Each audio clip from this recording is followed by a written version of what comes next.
জীবনে কখনো হতাশ হবেন না। জীবনে যাই হয়ে যাক না কেন কখনো হতাশ হবেন না। মনে রাখবেন আল্লাহ আপনার রব, আল্লাহ আপনার সাথে আছেন ইনশাআল্লাহ।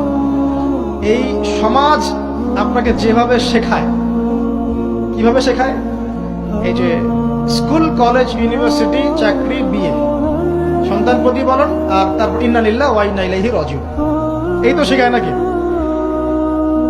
সবসময় মনে রাখবেন যে আল্লাহ রাব্বুল আলামিনের পরিকল্পনাই আপনার উপরে সবচেয়ে বেশি অগ্রাধিকার যোগ্য, সমাজের পরিকল্পনা নয়। পরিবার আপনাকে চাপ দিচ্ছে, চাকরি পাস না, পড়াশোনা করিস না, হ্যাঁ পড়াশোনায় কেন তুই 80 নম্বর পাইলি না, কেন চান্স পেলি না, কবে চাকরি পাবি, কবে আমাদেরকে দেখবি, খাওয়াবি, পড়াবি, এই যে চাপগুলো চারপাশ থেকে আসে কিনা, এতে করে অনেক যুবক দেখা যায় মাদকাসক্ত হয়, অনেকে দেখা যায় আত্মহত্যা করছে, ইদানিং করছে কিনা ভাই?